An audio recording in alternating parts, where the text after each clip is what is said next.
Olá, Petrópolis. Olá, assinante da TV Petrópolis. Olá, amigo internauta do Facebook, do YouTube e demais redes sociais. Começando mais um programa da série Dossiê História, um programa eminentemente cultural. Programação transmitida ao vivo pelo canal 10 da Tech Cable TV Petrópolis, às quartas-feiras, a partir de 21h30. Nossas reprises você assiste aos domingos, a partir de 9h da manhã. Além do sinal Tech Cable, você assiste nossa programação em tempo real pelo Facebook, na página da TV Petrópolis. Digite TV Petrópolis no campo de busca do Face e acesse a página. Para quem é cativo do nosso programa pelo Facebook, enderece seus comentários e críticas. Elas são bem-vindas ao aperfeiçoamento de nossa programação. Programas já passados encontram-se no canal do YouTube. Basta digitar Dossiê História na barra de busca do YouTube. Em nosso canal do YouTube você encontrará temas variados e direcionados à informação de notícias, assuntos históricos, culturais, políticos e também como uma ferramenta indutora à pesquisa acadêmica e ao entretenimento do internauta. Hoje, dia 4 de março de 2020, estamos fazendo um programa ao vivo, 63º dia do ano em nosso calendário gregoriano. E teremos mais 302 dias para viver ainda ao longo deste ano de 2020.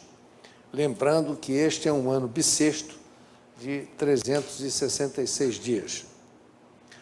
O tempo não para e nós vamos em frente. Então vamos ao nosso primeiro quadro, o pensamento do dia. Vou trazer para vocês aqui o pensamento de Yumi Zaratustra. Então, dizia ele lá, há algo, apenas uma supremacia existente que nos controla, e são eles os pensamentos. E é verdade, uma verdade incontestável, porque, afinal de contas, o que controla a nossa consciência e as nossas ações são os pensamentos. E aquilo que vem da nossa alma, do nosso interior, e é passado aos pensamentos. E quando nós erramos, quando temos uma dívida qualquer, uma dívida para com as coisas do mundo, naturalmente que a reflexão vem através do pensamento. E foi o que Yumi Zaratustra, ele diz,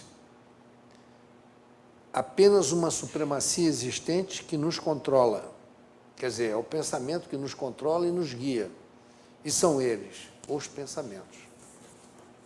Quem foi Yumi Zaratustra? Todo mundo já ouviu falar no Zaratustra, profeta persa que viveu entre 628 a 551 a.C. Ele foi fundador do zoroastrismo, ou masdeísmo, que era uma religião praticada pelos primitivos persas, e autor do Zend Avesta, que é chamado o livro sagrado dos persas. Estou falando da Pérsia na antiguidade, estou falando dos persas 1000 anos antes de ter Maomé fundado a religião muçulmana. Então, segundo a lenda, Zaratustra nasceu de uma planta e de um anjo. No dia do seu nascimento, riu alto e os espíritos maus das trevas fugiram apavorados. Por isso foi consagrado a Ahura Mazda, o deus da luz. Desde jovem, Zaratustra mostrava uma sabedoria extraordinária, manifestada em suas conversas. Com 15 anos, ele já realizava obras de caridade, e junto aos pobres, velhos, enfermos e animais. Ele nasceu no planalto do atual Irã, que era a antiga Pérsia, ocupado por inúmeros povos que miscigenaram biológica e culturalmente. Desde 2000 a.C., tribos nômades indo-europeias vindas do sul da Rússia e se instalaram no Planalto. Aqui é muito interessante observar que esses povos indo-europeus foram, na realidade, os hindus que, depois de uma série de transformações, a humanidade nasceu negra e ela foi, aos poucos, transformando a cor da pele. Então, os hindus já eram uma primeira fase em que a cor e os cabelos iam se transformando. Nós estamos falando aqui de uma transformação de bilhões de anos, né? Quando migraram da África para o norte, à medida que o tempo ia esfriando, o cabelo ia se desenrolando e a pele foi mudando de cor. Quer dizer, essa é uma teoria que trata da transformação do ser humano por região. Então, desde jovem, Zaratustra mostrava uma sabedoria extraordinária e manifestava em suas conversas. Nasceu no Planalto do atual Irã, ocupado por inúmeros povos que miscigenaram biológica e culturalmente desde 2000. São essas tribos nômades indo-europeias que eu estou me referindo. Medos dominavam os persas, mas em meados do século VI a.C., Astíages, que era o rei Medo, foi derrotado por Ciro. Era a ascensão dos persas. O grande rei Ciro foi que levou a Pérsia a se tornar um grande império. Ele era um chefe tribal e, como rei da Pérsia, foi conquistando um vasto território, desde a Ásia Menor até as fronteiras da Índia. Por volta dos 30 anos, Zaratustra recebe revelações divinas e começa a pregá-las, mas foi perseguido e afastou-se da sociedade, indo para o deserto. Passou 10 anos vivendo no alto de uma montanha em cavernas, na solidão. Diz a lenda que fora tentado no deserto. Interessante também essa coincidência mitológica entre Zaratustra e Jesus Cristo.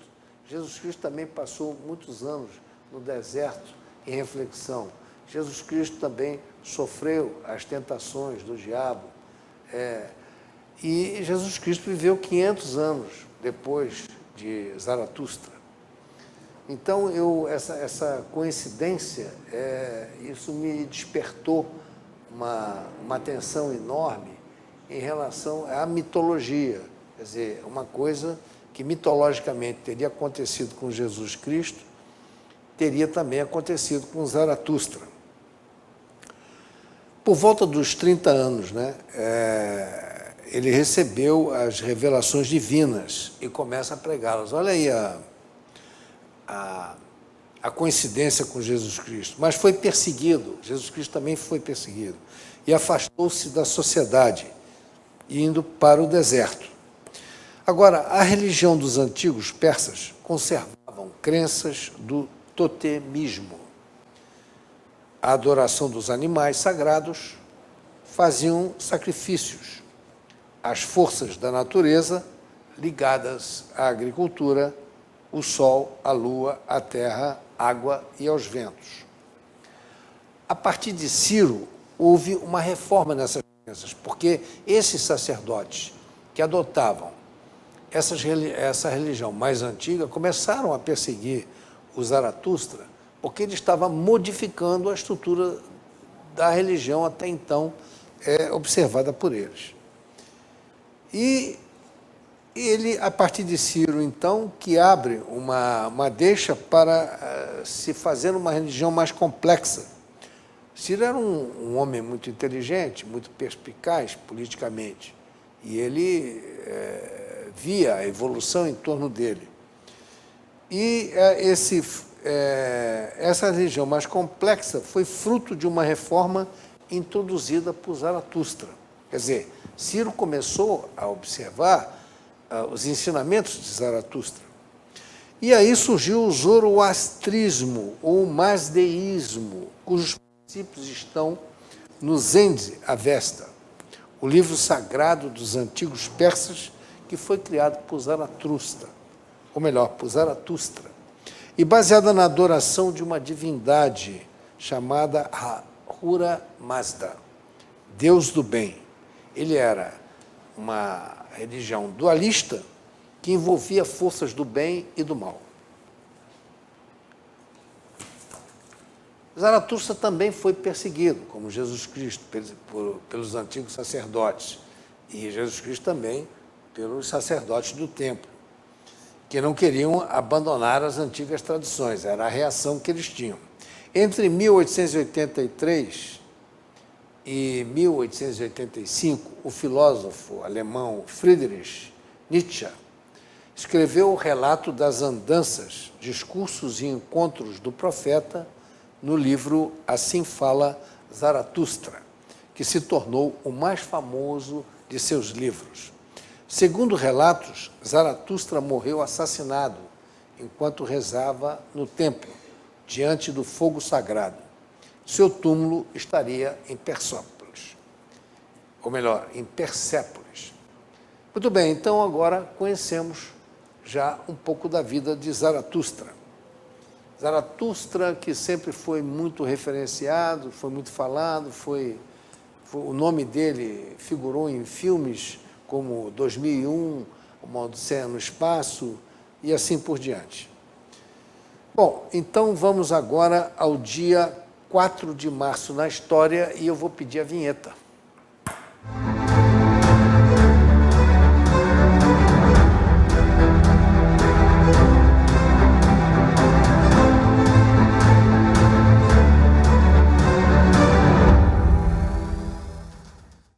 1852, Frederico Barbarossa, chamado Frederico I, 1152, é eleito rei dos germanos no dia 4 de março de 1152. Frederico I, ou também conhecido como Frederico Barbarossa, porque ele tinha uma barba ruiva, né? E assim os italianos o chamavam. Foi imperador germânico de 1155 até a sua morte, em 1190. Primeiramente eleito rei da Alemanha em Frankfurt, em 1152, e tornou-se também rei da Itália, em 1155, e foi formalmente coroado como monarca supremo do Império Romano-Germânico pelo Papa Alexandre IV, em 1155. Também foi coroado rei da Borgonha, na cidade de Arles, em 1178, à beira do Mediterrâneo, uma cidadezinha ali no sul da França. Muitos historiadores o consideram como o maior imperador medieval do Sacro Império Romano Germânico. Ele combinava qualidades que quase o tornaram um super-homem para os seus contemporâneos.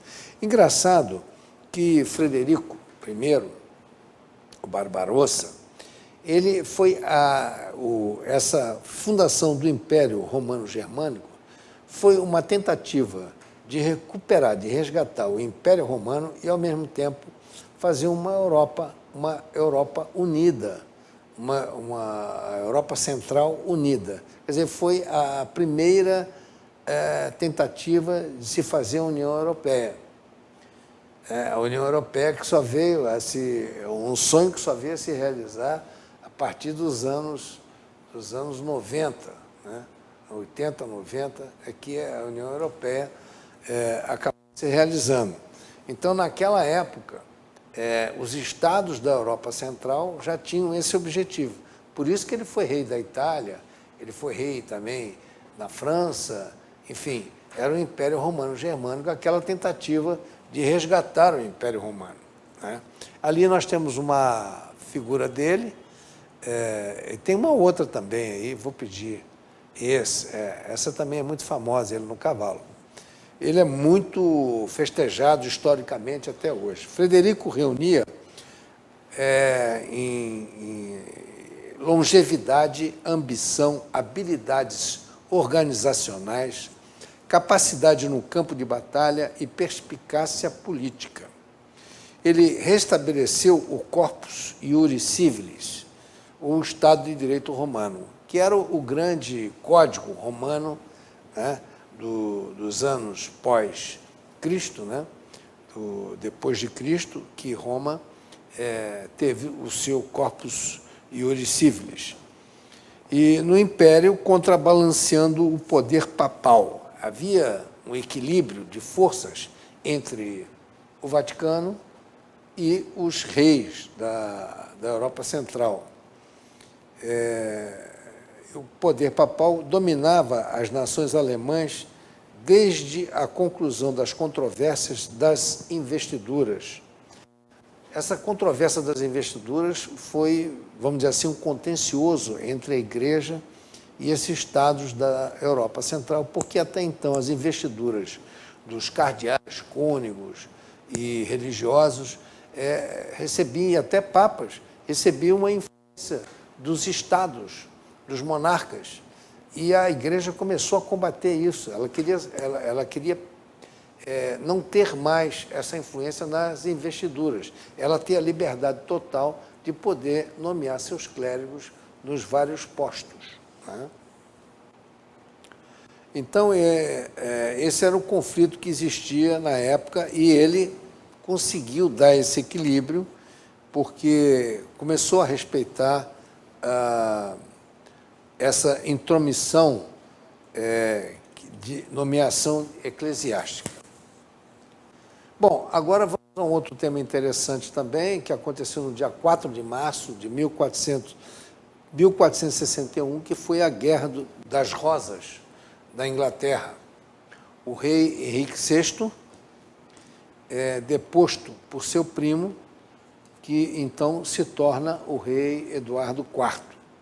A Guerra das Rosas foi uma disputa dinástica pelo trono da Inglaterra, cujo conflito durou 30 anos de forma intermitente, não contínua, né? Durante os reinados de Henrique VI. Vamos ver aí a foto. Essa uma figura da Guerra das Rosas, né? Uma figura de época, da época, né? Esse aí é o escudo de Lancaster, da família Lancaster, né, dos dinastas Lancaster. Pode voltar para mim, por favor, a figura anterior? Isso. Por que era chamada de Rosas, Guerra das Rosas? Está vendo ali no chão ali do escudo, aquele gramado? Tem ali as rosas vermelhas. E o opositor, que era a Casa de York, tinham as rosas brancas. Por isso que se chamavam a Guerra das Rosas. Então, em campos opostos, encontravam-se as casas de York e Lancaster, ou Lancastre. Ambas eram oriundas da dinastia Plantageneta. A Plantageneta, porque vem de origem de uma planta, um arborífero, né?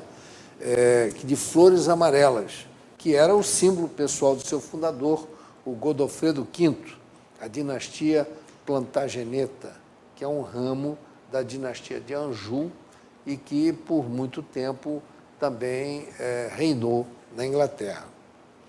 Pois bem, o conflito é uma consequência da Guerra dos 100 Anos. Esse conflito da Guerra das Rosas, que durou 30 anos. E foi oriundo de problemas sociais, financeiros e a perda de territórios franceses conquistados pelo pai de Henrique VI. Um dos maiores monarcas da Inglaterra foi o Henrique V. Recentemente até eu vi um filme sobre a história de Henrique V. E Henrique V, ele reinou exatamente naquele período da Guerra dos 100 Anos, aquela guerra que levou praticamente a Europa inteira em conflito, mas os dois protagonistas maiores eram a Inglaterra e a França. E o Henrique V colocou a França de joelhos. Então, ele foi um grande monarca. E este Henrique VI era filho dele. E o Henrique VI não tinha... vamos ver aqui uma gravura dele. Vamos pedir isso. Henrique VI, ele era um rei fraco. Todas as batalhas que ele se envolveu, ele particularmente, perdeu todas elas. Ele sofria de depressão, ele casou com uma francesa que tinha muita influência sobre ele e atropelava o próprio reino dele pelos interesses da França. E dizem até que o filho dele não era legítimo, não era dele, e que ele era um homem impotente. Então, essas circunstâncias todas levou uma parte da corte a se rebelar contra ele. E aí ele tinha um protetor, que era o Eduardo IV. Quando ele afastou Eduardo IV, porque ele estava com muita importância dentro do reino, Eduardo IV se rebela contra ele. E aí estabelece uma briga que é a chamada a Guerra das Rosas. Ele é derrubado do trono e precedido por uma conspiração em favor da Casa de York. Esse Eduardo era da Casa de York, em 1453, mesmo ano que houve a queda de Constantinopla. Quando terminou a Guerra dos 100 Anos, o rei atingira a maioridade e aparentava depressivo, inseguro, pouco pragmático e influenciável por sua esposa francesa, Margarida de Anjou. Mulher ambiciosa, corria o boato de que o filho, como eu já falei, era ilegítimo e que ele era impotente. Em 1455, sentindo-se restabelecido, tira todos os cargos do seu protetor, Ricardo de York. E os partidários do rei defrontam-se na Batalha de Saint-Albans, considerado o início do conflito, ou seja, a Guerra das Rosas. Guerra das Rosas porque a dinastia de Lancaster, como eu já tinha falado, tinha o símbolo de uma rosa vermelha, e os Yorks uma rosa branca. Em 4 de março de 1461, Henrique VI perde a Batalha de Mortimer-Cres e é deposto, assumindo o trono seu primo Eduardo de York, que se torna Eduardo IV. Nós temos umas fotos aí para mostrar. Esse aí é o Eduardo IV. E ele se torna o Eduardo IV da Inglaterra. Henrique VI é aprisionado na Torre de Londres, onde permaneceu preso por 10 anos. Em 1471, aproveitando de uma zanga entre o general Warwick e Eduardo IV, Warwick era um general bravo de batalha, campeoníssimo de batalha, e servia Eduardo IV, mas houve um atrito entre eles, e ele, então, saiu fora. E a Margarida de Anjou, que era a esposa de Henrique VI, que estava preso lá na Torre de Londres, vai ao Warwick e o convence que o general apoie a causa dos Lancaster. E, para selar essa aliança, celebrou o casamento de Anne Eville, filha de Warwick, e o Warwick topou, porque se o filho dele, Eduardo de Westminster, que era o príncipe de Gales, ele era o herdeiro do trono. Se Eduardo VI retornasse ao trono, naturalmente que a filha dele seria a princesa consorte. Então, ele topou a parada e entrou em guerra a favor dos Lancaster contra os York. Warwick, então, invade a Inglaterra à frente de lancastrianos e derrotou a Casa de York em batalha, em 1470. Henrique VI foi libertado da Torre de Londres e reinvestido como rei. Olha só como essa guerra intermitente, né, porque sempre em fases periódicas, em 30 de outubro do mesmo ano de 1470, ele se reinveste como rei. Mas seu regresso ao poder foi breve, devido a desavenças com o Ducado da Borgonha. O Duque Carlos se alia ao exilado Eduardo IV da Inglaterra, então deposto por Warwick, e este vence a Batalha de Tewkesbury, em maio de 1471. O príncipe de Gales, que seria aquele herdeiro do trono do rei Henrique VI, morre na batalha. E o Warwick também, logo em seguida, depois morre também. E o filho e herdeiro do trono dos Lancaster, por ser o filho de Henrique VI, por sua vez, o próprio Henrique VI fora deposto mais uma vez e colocado sob prisão na Torre de Londres. Eduardo IV reassume. E aí, preocupado com Henrique VI, manda matá-lo. Ele se tornou uma ameaça constante ao reino de Eduardo IV. E ele mandou matá-lo no fim do mês de maio mesmo, quando no início ele tinha reconquistado, no início do mês de maio, ele tinha reconquistado o reino. A vida de Henrique VI foi muito atribulada, e ele foi tema principal de uma peça em 3 partes de William Shakespeare. Henrique foi o fundador do Colégio de Eton e do King's College da Universidade de Cambridge. Eduardo IV reina até abril de 1483, quando falece de causa incerta. Há uma suspeita de que ele teria sido envenenado, ou então ele morreu de pneumonia ou malária. Fora sucedido por seu irmão Ricardo III, que, logo depois, fora morto na Batalha de Bosworth, em agosto de 1485, que fora vencida por Henrique Tudor. Henrique Tudor sucedeu a Ricardo, se tornando o rei Henrique VII, fundando a Casa dos Tudor. O que ele fez? Como havia essa guerra de 30 anos entre Rosa Vermelha e Rosa Branca, que era a Guerra dos Rosas, ou seja, entre Lancaster e York, ele então resolveu fundar uma terceira dinastia e aí casou com Isabela de York, porque ele era lancastriano, e fundou a dinastia dos Tudor. Henrique VII vem a ser pai do famoso Henrique VIII.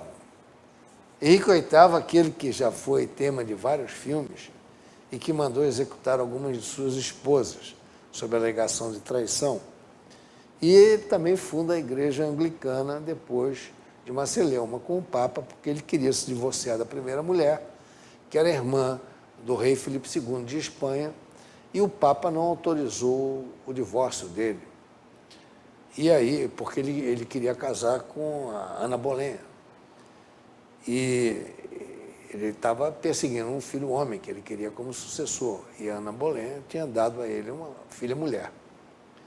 E aí o que ocorreu é que houve uma briga enorme e ele acabou, depois casado com a Ana Boleyn, depois a Ana Boleyn foi acusada de traição e ele mandou decapitar a Ana Boleyn. E decapitou mais 2 ou 3, não sei. E aqui, então, encerra essa história da Guerra das Rosas.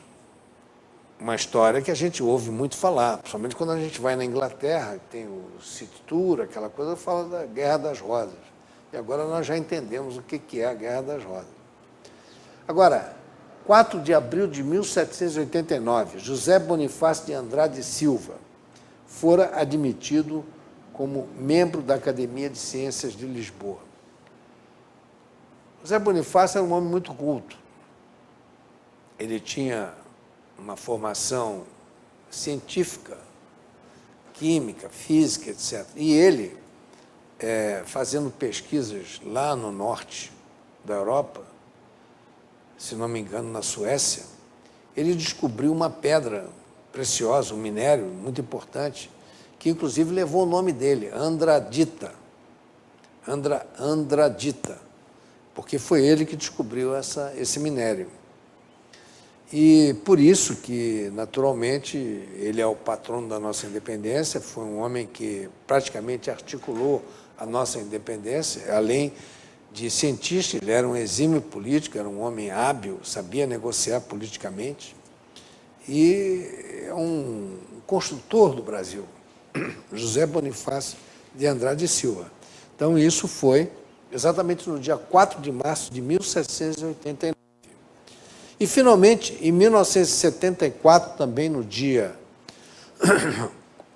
4 de março, fora inaugurada a Ponte Rio-Niterói, com 12,9 quilômetros, em um vão central de 300 metros, ligando as cidades do Rio de Janeiro e Niterói.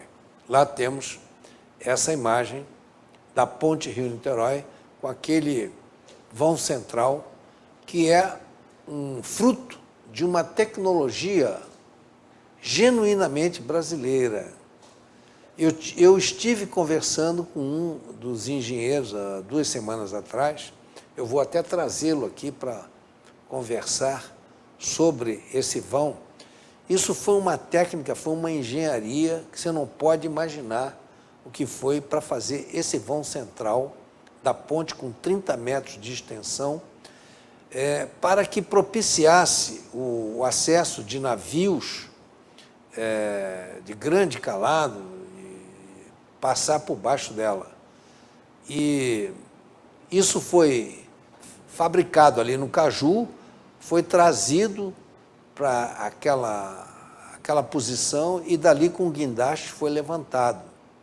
E depois houve a liga, né, das outras estruturas para colocar. E ele teve me explicando que isso realmente foi um detalhe muito interessante. Se eu não tivesse viajado na semana do Carnaval, talvez até ele teria vindo hoje aqui para a entrevista. Mas eu vou telefonar para ele e vou trazê-lo aqui, uma figura interessantíssima, uma pessoa extremamente culta, e é professor da Faculdade de Engenharia, é um engenheiro muito bacana, muito simpático. Eu vou trazê-lo aqui para nós conversarmos sobre a história dessa ponte. Muito bem, nós estamos agora encerrando aqui o Dia na História e nós vamos passar ao jornalismo, dossiê História, e eu vou pedir a vinheta.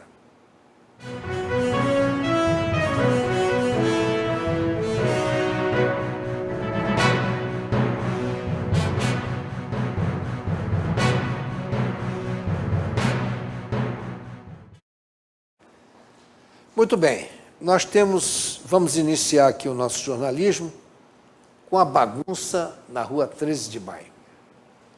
Todo mundo sabe, nessa cidade de Petrópolis, o caos que se encontra a Rua 13 de Maio.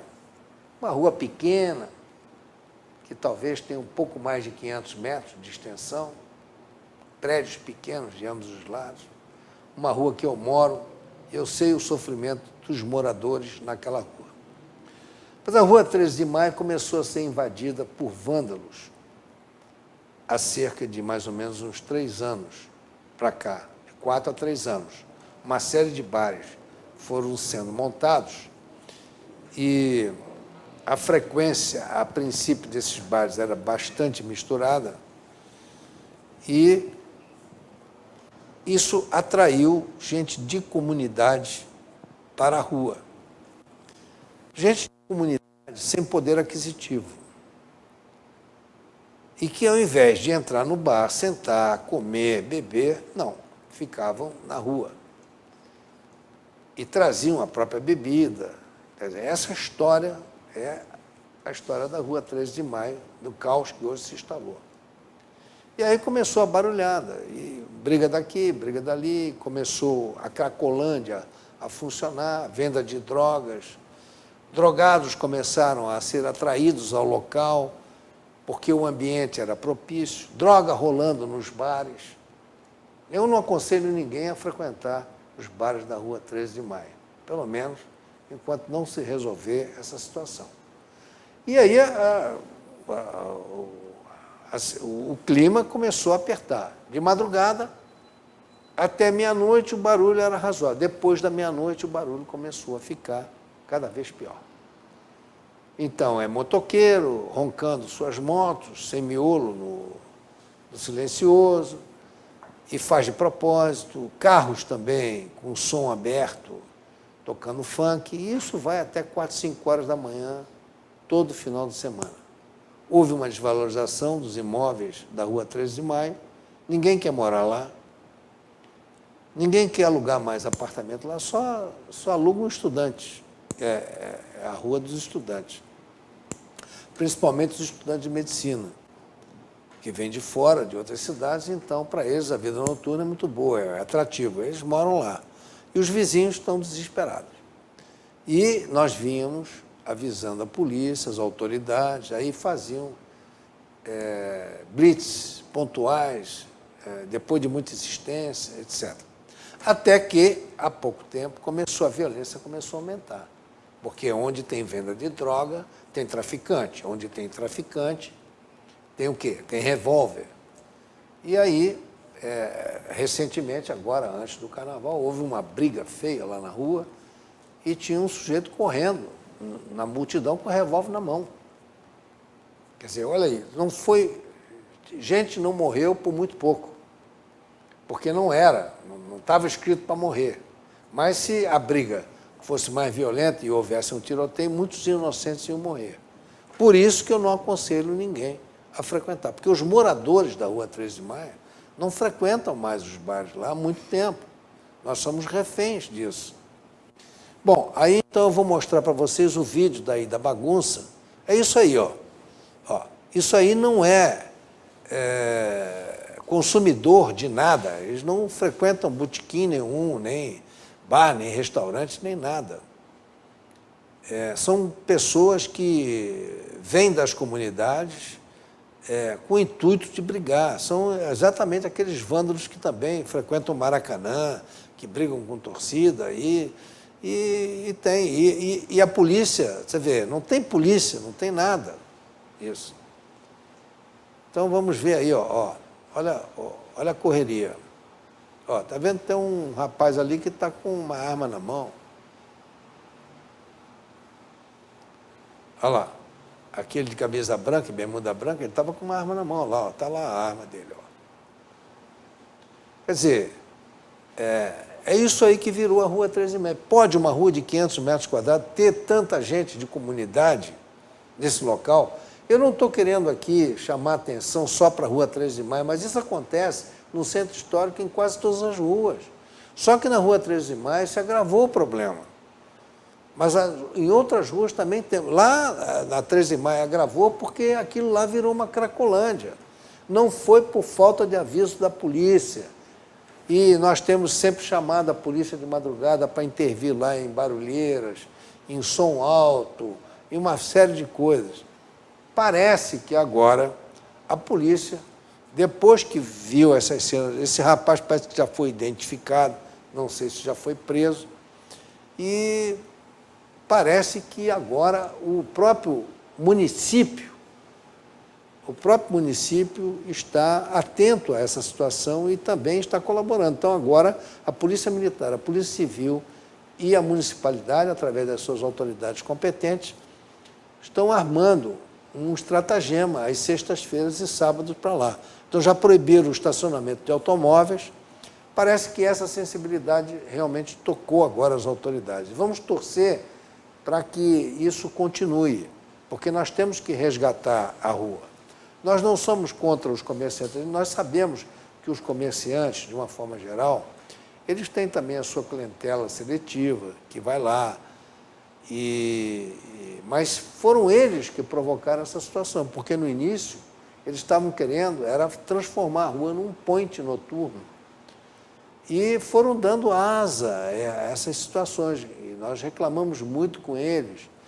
E eles funcionavam até 3, 4 horas da manhã. Então, agora, depois, nós conseguimos que as autoridades cerceassem esse movimento até meia-noite. O que eu acho já exagerado, meia-noite. Isso tinha que fechar, no máximo, 11 horas. 10h30 começar a esvaziar os bares e 11 horas fechar a porta. E só ficam aqueles clientes que estão terminando, pagando a conta, e depois da meia-noite não pode ter mais ninguém lá. E a polícia tem que voltar a funcionar depois da meia-noite, porque não adianta funcionar lá 8 horas da manhã. 8 horas da noite, 9 horas. A polícia tem que estar lá 2, 3 horas da manhã, porque a bagunça vai até 4 horas da manhã. Essa que é a verdade. E a gente sofre pessoas doentes, idosas, crianças, ninguém consegue dormir, porque todo barulho repercute ali naquela região. Bom, então está aí o nosso registro jornalístico sobre esse tema. Felizmente, a mídia petropolitana, de alguma forma, também se assustou com esses eventos. Olha que a gente vem aqui denunciando isso há muito tempo. Praticamente só o nosso programa é que tratava dessa questão. Agora, a mídia, de uma forma geral, a mídia da cidade, já está voltada para isso e várias reportagens de cobertura jornalísticas foram feitas. Então, o problema realmente teve uma repercussão muito grande.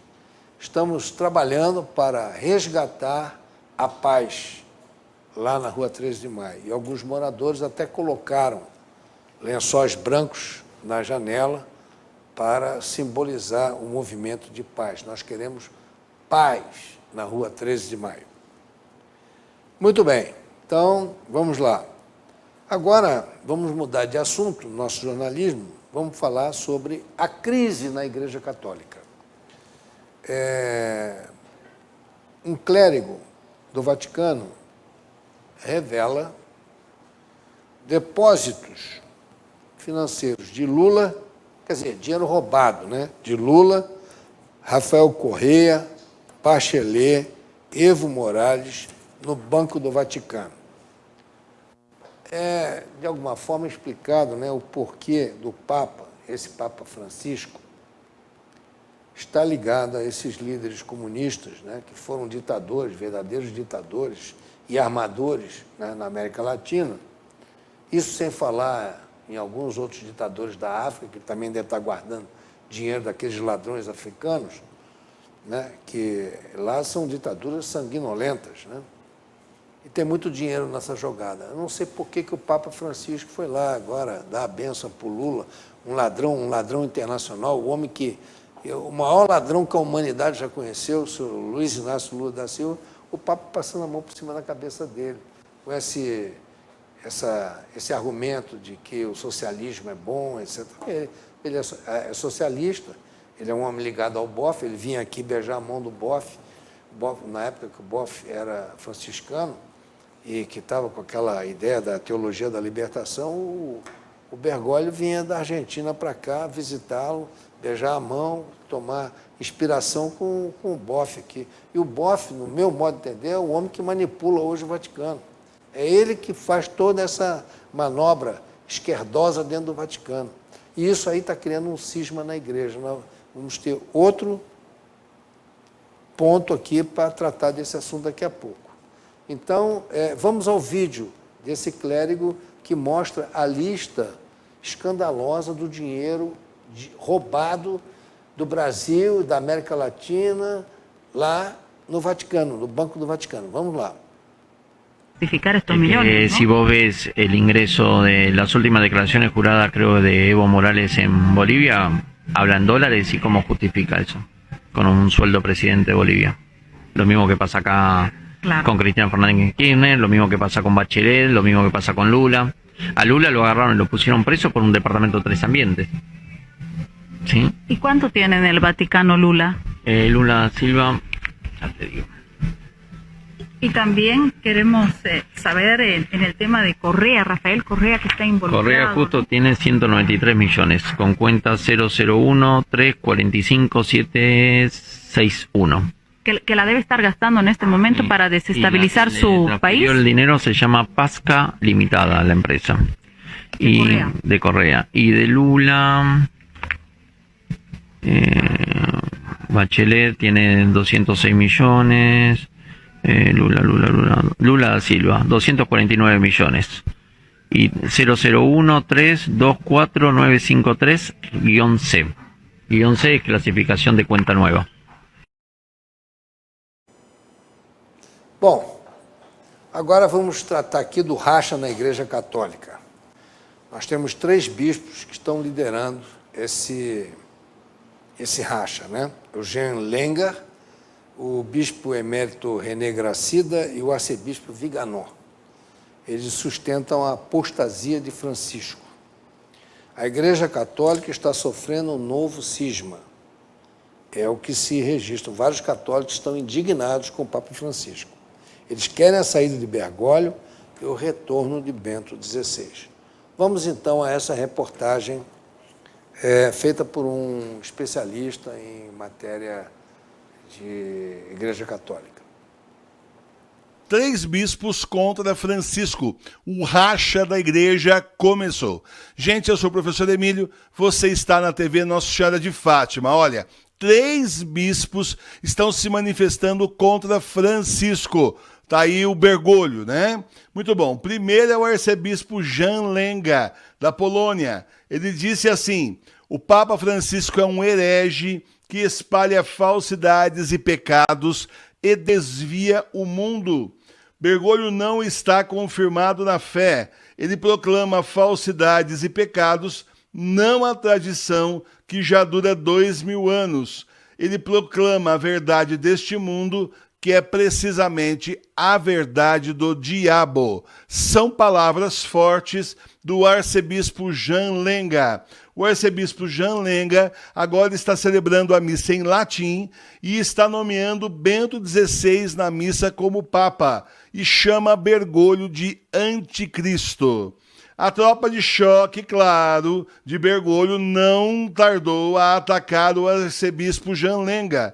O bispo Yausley Mering proibiu o arcebispo Lenga de fazer aparições públicas em sua diocese, inclusive de celebrar a missa. O cardeal Lenga declarou: Cristo me deu autoridade através da igreja para proclamar a verdade, e eu farei isso enquanto viver.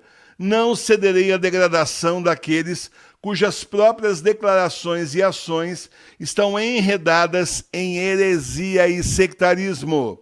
O arcebispo Lenga disse que seus críticos deveriam formar sua própria igreja em vez de usurpar o poder da Igreja Católica. O bispo René Gracida, de 96 anos, olha aí, bispos eméritos, um grande exemplo para todos vocês, disse que Francisco, o misericordioso, entre aspas e com ironia, é talvez um papa válido para alguma outra igreja ou culto. Porém, Francisco não é e nunca foi papa da Igreja Católica Apostólica Romana. Dom Gracida afirmou que Francisco é um antipapa. O bispo disse que a atual crise da igreja só pode ser resolvida através de um grupo de cardeais que descobriram que a eleição de Francisco em 2013 é inválida, foi inválida. Alguns cardeais, inclusive Jorge Bergoglio, que você conhece aí como Francisco, violaram o direito canônico depois de tramarem o que era conhecido como máfia de St. Gallen.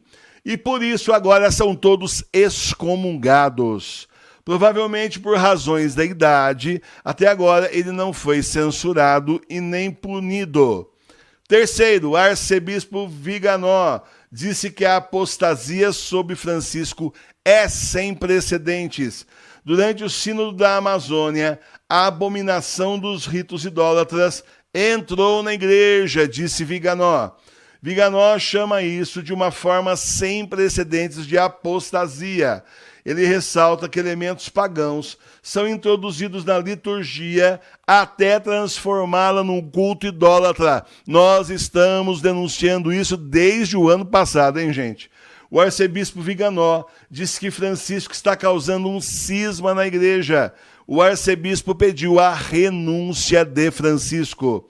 Viganò já foi ameaçado de morte e por isso se encontra escondido desde que denunciou o escândalo do ex-cardeal McCarrick, que abusou de seminaristas e padres.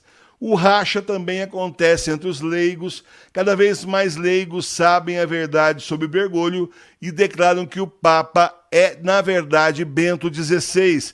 Esses leigos também querem a saída de Bergoglio, no que nós aqui nos incluímos.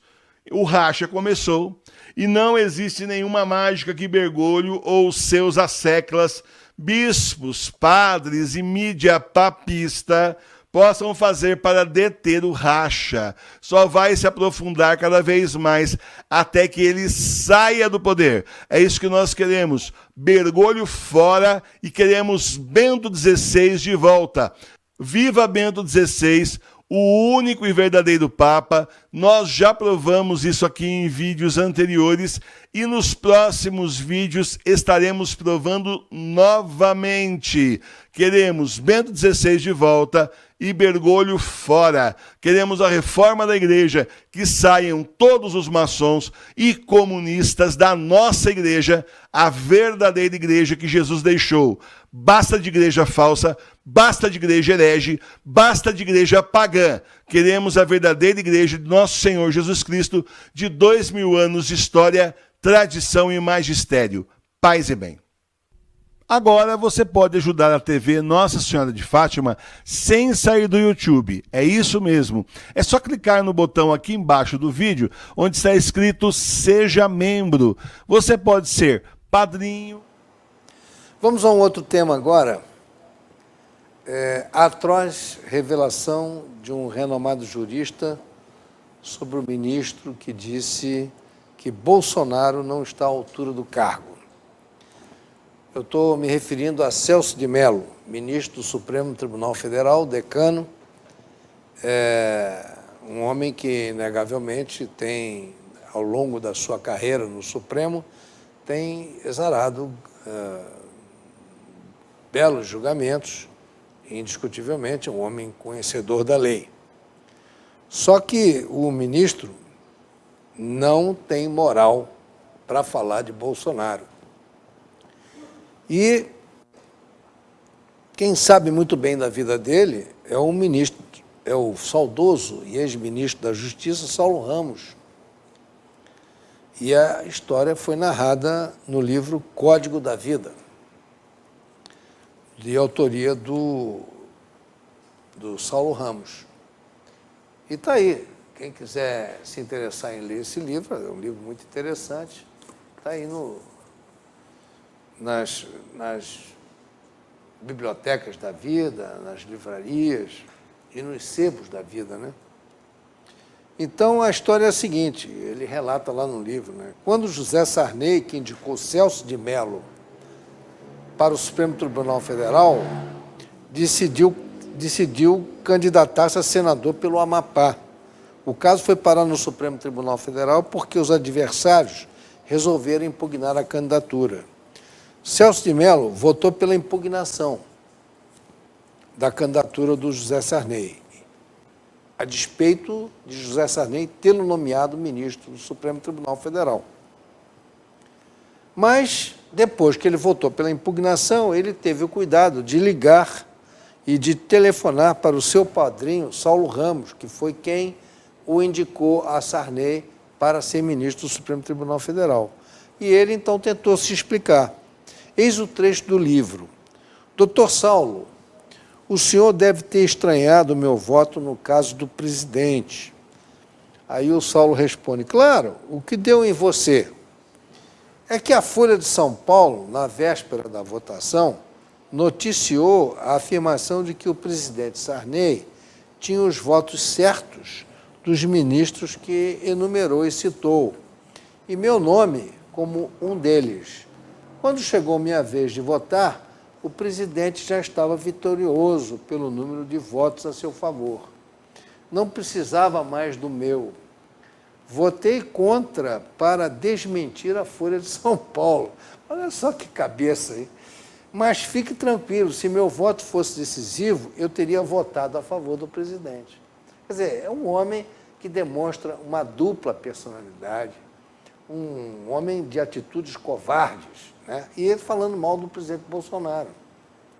Espere um pouco, deixe-me ver se compreendi bem, retrucou Saulo Ramos. Você votou contra o Sarney porque a Folha de São Paulo noticiou que você votaria a favor? Aí ele responde, o ministro, sim. E se Sarney já não houvesse ganhado quando chegou sua vez de votar, você, nesse caso, votaria a favor dele? Aí ele respondeu, exatamente, o senhor entendeu? Aí a resposta do Saulo Ramos a Celso de Mello. Entendi que você é um juiz de merda, diz lá no livro, textualmente. E, infelizmente, essa é a realidade do Brasil. Ministro do Supremo Tribunal Federal vem com toda a empáfia e diz que o presidente da República não está à altura do cargo e depois faz uma palhaçada dessa. Encerro aqui o programa de hoje. Meus amigos, boa noite, muito obrigado pela audiência e até a semana que vem com novas atrações. Boa noite, boa semana.